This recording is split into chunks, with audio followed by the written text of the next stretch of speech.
as Foster Looney.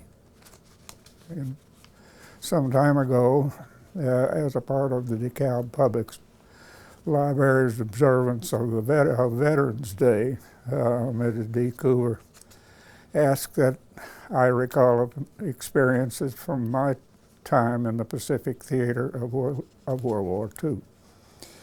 I hope that you'll find the experiences of a dive bomber pilot interesting, but at first, a little background. I graduated from the Navy's Pensacola, Florida Flight School on October 5, 1943, and was commissioned as an ensign in USNR, the reserves that is, at the age of 20. I received orders to go to Miami, Florida to attend the Advanced Flight School for fighter pilots. What a dream come true. Doesn't everybody want to be a fighter pilot? And it certainly was the case with everybody that I went to school with.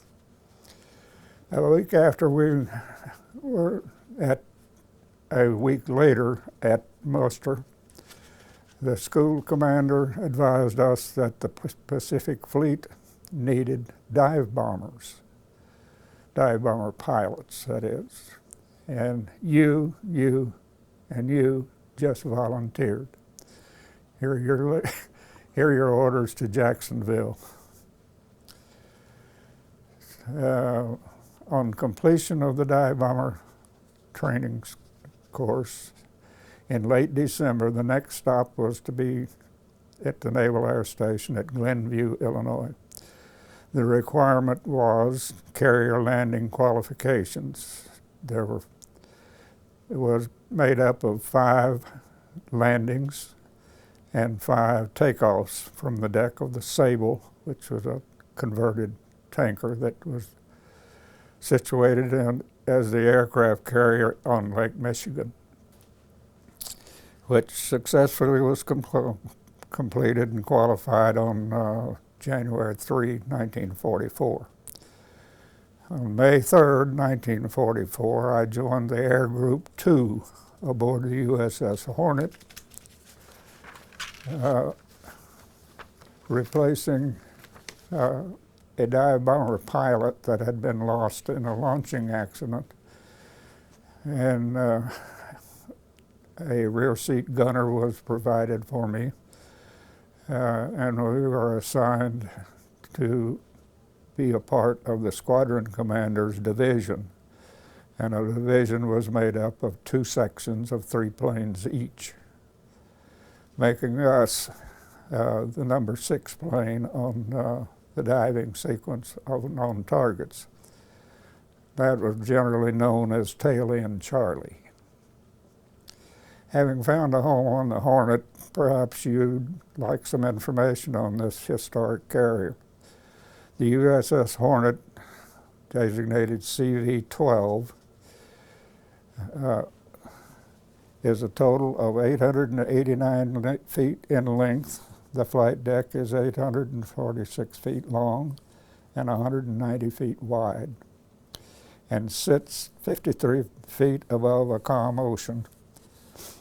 Its 15,000 horsepower engines produce 33 miles per hour of speed. The Hornet's armament consists of 4 5-inch big guns, 8 3-inch guns, 50 calibers, 40 millimeter ammo, and 55 20 millimeter anti-aircraft guns. The crew for the Hornet, including the air group, numbers 3,750 people. In order to launch aircraft, the ship must turn into the existing wind and provide enough speed to reach a relative wind across the deck of 35 miles an hour.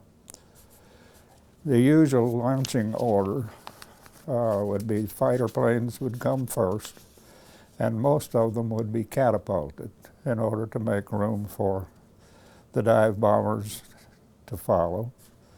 And the last to be launched would be the torpedo bombers, because they carried the heaviest load. They would usually have a torpedo internally and then smaller bombs on their wings, the wing racks, as you would call them. The relative launching speed would be 70 to 75 miles an hour.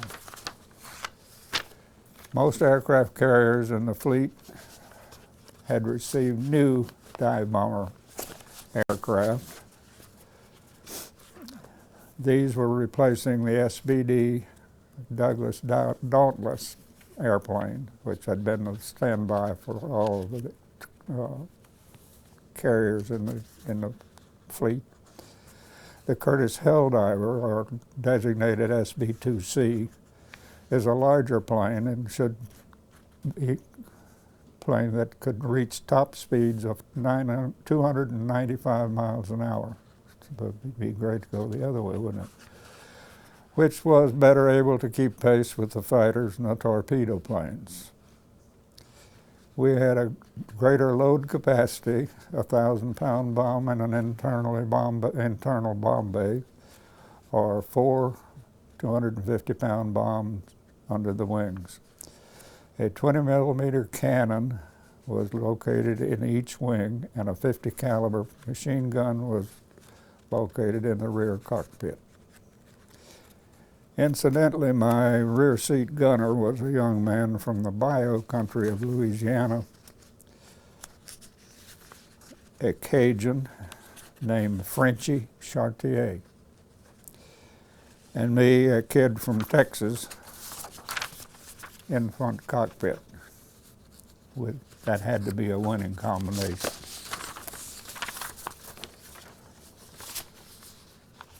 At this point in time, the fleet and the general air groups were busy with preparations for the Mariana Campaign, and my exposure to the Pacific War began on June 12, 1944, with the pre-invasion targets of shore batteries and anti-aircraft positions on Guam.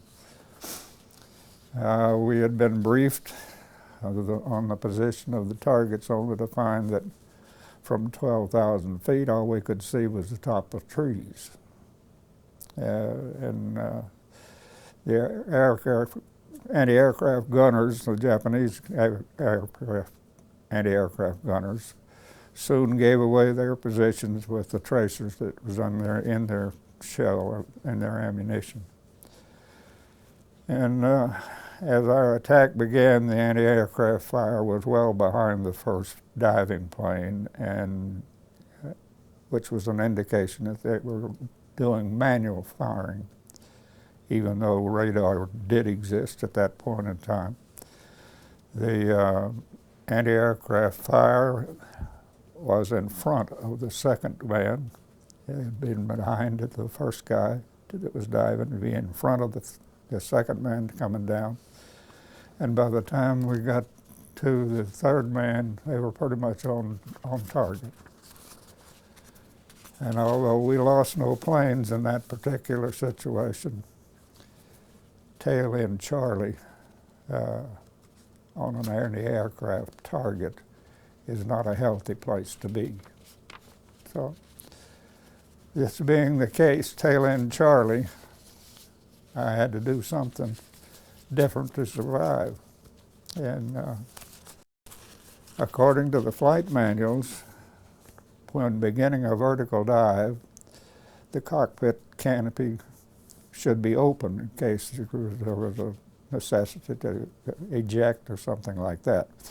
But the best thing I could think of that I could do to change anything in the sequence of diving would be to change the speed and to close it. So I closed the cockpit canopy, and I reduced the speed brakes. The dive bomber has a flap that's called a speed brake, and it slows the vertical dive in order to give you a little more control, I guess you would say.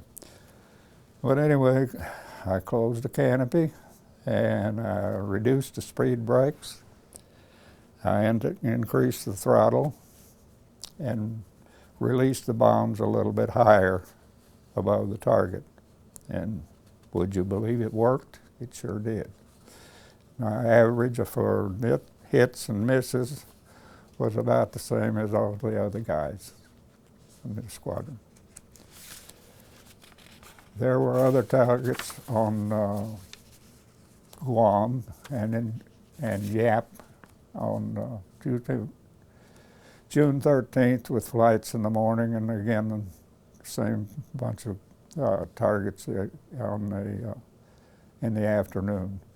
On the 14th, a side trip for targets on Iwo Jima and Chichijima in the Bonin Islands.